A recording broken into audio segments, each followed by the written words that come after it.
If you enjoy what you hear here today, please consider supporting me on my Patreon page. Every dollar helps, and you get to see content that you won't see here. Chapter 12. Setting Out.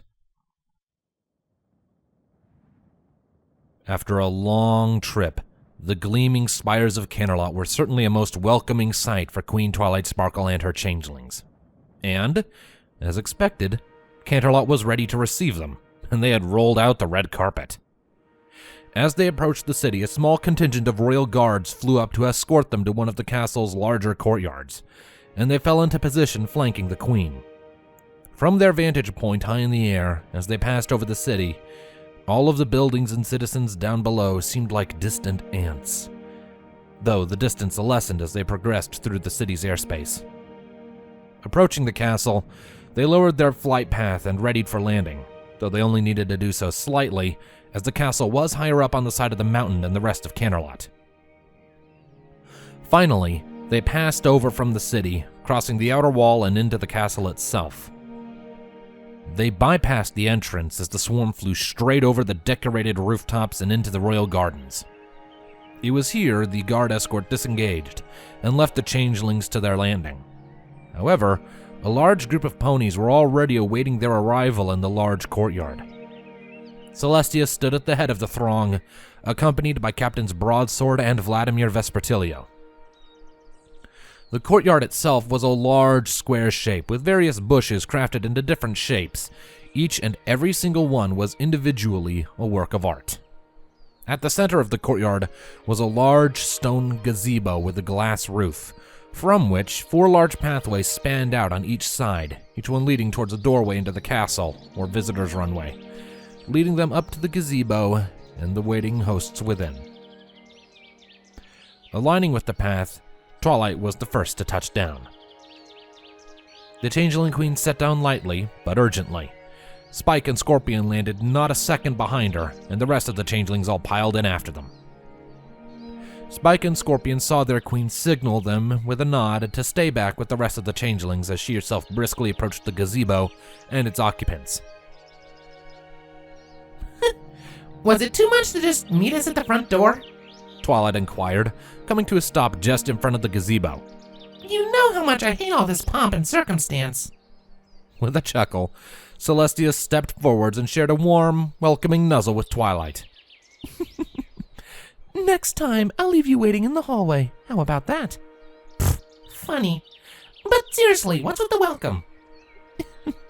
Is it too much for me to be excited to see my old faithful student? Celestia quipped. On top of that, however, I had to be sure you were safe. With what's going on lately, I couldn't be too careful. I appreciate that, but with what I'm about to do, I'm heading directly into the danger anyway. So I heard, Celestia replied, a pained expression flashing across her face to less than a second. Walk with me. Celestia instructed Broadsword and Vladimir to remain with the changelings, and as the patrols walked off, they went to talk to Scorpion and Spike. "Young Spike," Broadsword greeted. "A pleasure to see you again."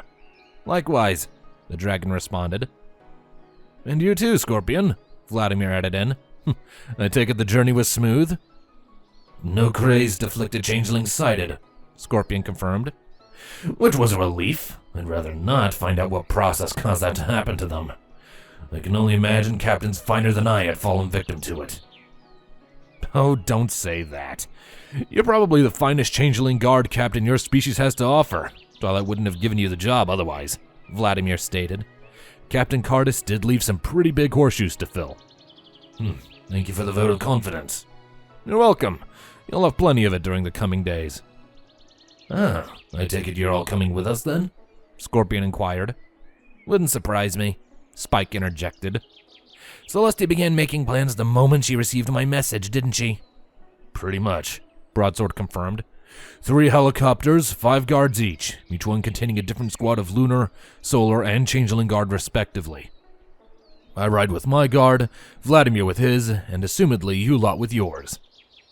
"They're charged up and ready to go as we speak," Vladimir said. "We figured the Queen wouldn't want to waste any time on this."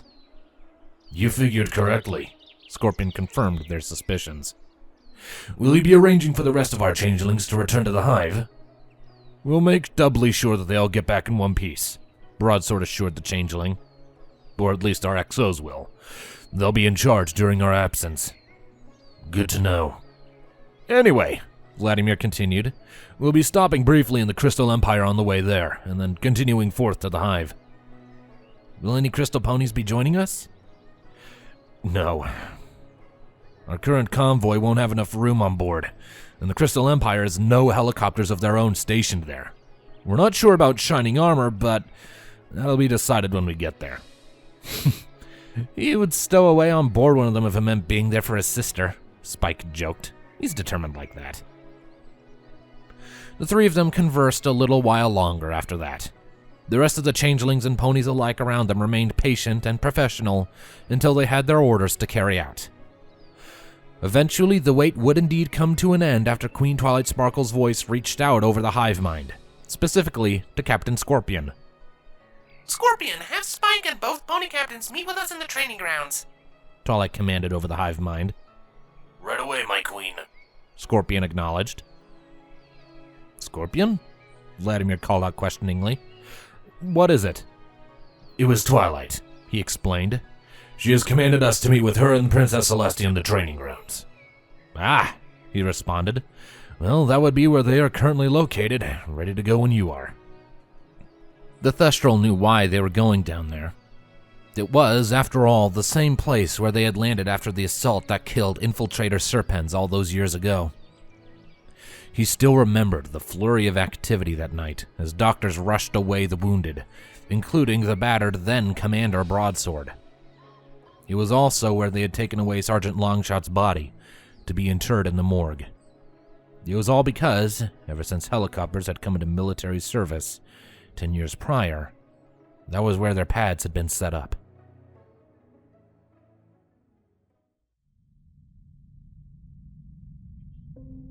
The walk to the training grounds had been made in silence. The princess and changeling queen content to simply walk at each other's side. The silence, however, was eventually broken shortly before they were due to reach their destination, when Princess Celestia turned her head to her fellow head of state. The princess had a few questions to ask before they got down to the business at Huff. So, what exactly happened at the council? Celestia asked as the two walked through the section of the castle serving as the barracks. Well, arrival went as expected. Twilight began. I was met by Queen Cocoon and her daughter. We discussed various things and then parted ways. They reached the end of the hallway and passed through a doorway that led outside the castle. Exiting the barracks, they stepped onto a path that would lead them a little way from the castle proper and down to the training grounds they were heading towards. This part of the castle grounds was quite sparse in comparison to the majority of it, largely due to the fact that the particular section in question would usually only ever host the guards stationed at the castle. The castle's outer wall could be seen to her left, while to her right, and past the castle, the steep incline of Mount Canterhorn was visible. And after that? Celestia continued the conversation on forwards. Not much. It was mostly waiting around for the meetings to begin. And then it happened. Twilight went on to explain everything that had happened at the meeting, in as much detail as she could. So much so that they stopped just short of the training grounds to fit it all in. She told them the debate that had occurred, what the other changeling queens had reported experiencing with the current crisis, and finally she informed Celestia of the deal she had made with them. You are taking a terrible risk going up there, Celestia stated as they finally passed over into the currently empty training grounds. Especially with as many changeling queens disappearing as there have been lately. You could very well join their ranks. Don't worry about me. I've dealt with plenty of ancient evils before. Twilight put on a cocky tone of voice and looked at her former mentor with a smile on her lips. Celestia rolled her eyes at the joke, but her face became somber. I know, but the next one could always be our last, she retorted. All luck runs out eventually. But you've planned around it, right? Celestia smirked, gesturing to the end of the grounds. You know me too well, Twilight. as I know you. Twilight nodded in approval as she spotted the 3 helicopters having final checks run by their pilots, and a few other ponies. 10 guards, 5 of Celestia's, and 5 of Luna's were all preparing nearby. I should have known. Twilight laughed. Of course you wouldn't send me in there alone. With changelings being affected, I thought it prudent to send some ponies as insurance. They'll watch your back out there. Broadsword and Vladimir will be accompanying you. I'd go in pony if I could, but I have my duties here, and I cannot neglect them. Scorpion, have Spike and both pony captains meet with us in the training grounds. Twilight commanded over the hive mind. Right away, my queen. Scorpion acknowledged. I take it they'll be able to handle the frozen north? Twilight inquired. Of course, they have all the necessary enchantments protecting them, though you will need to stop off at the Crystal Empire. Chance to say hi to the family. Twilight remarked. We should also fill up on love straight from the Crystal Heart while we're there. For what we're going to be doing, we could use the extra energy. That would be wise. Celestia agreed. How long until they're ready? Now, Was the reply she gave. you need only select the 5 aside from Scorpion and Spike who will accompany you. Then there's no time to waste. Thank you, Celestia. Celestia smiled. Anything for you, Twilight. You know I'm always here when you need me. Twilight Sparkle returned the smile affectionately. I know, and it is mutual. I wish I could stay with you for a while, Mother Dearest, but the matter is urgent. Celestia raised a curious and amused eyebrow. Did you just call me Mother Dearest? My tone may have been joking, but it is true, isn't it? Twilight remarked. My mother once called me the 3-mothered mare, or something to that effect. Between you, Chrysalis, and Velvet, I couldn't have asked for more. Though, I suppose I've been the 2-mothered mare for a little while now. Seeing Twilight's mood fall, Celestia draped a loving wing over the changeling queen. Well, I can tell you for a fact that you have made all 3 of us proud. Queen Chrysalis may no longer be with us, but the love she held for you is no less relevant. I miss her. Twilight said dejectedly. Even after all these years, I still miss her. I was there when she died. I watched as my mother sank into oblivion. Hers is a death you will never truly recover from, Celestia said honestly. I love you as much as my own child, as does Velvet. And I know you love us in turn, but the bond you held with Chrysalis went beyond either of us. Celestia, It's true. Celestia cut her off. Your bond was deeper than ours. She did birth you, after all. But you are strong. You will prevail through the pain.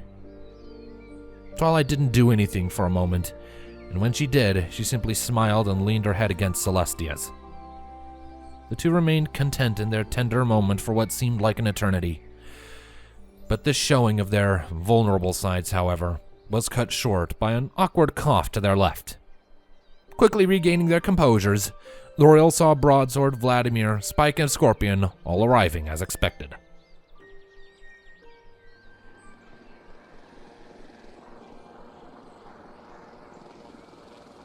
The 3 departing helicopters were nothing but dots against the horizon as Celestia finally entered her watch from her balcony. After the last few checks had been made, and they had finally departed, the hour of twilight had come, and night would soon come forth. Worry pressed deep against her gut, but she forced herself to remain calm, just as she had done every other time had rushed forth into danger.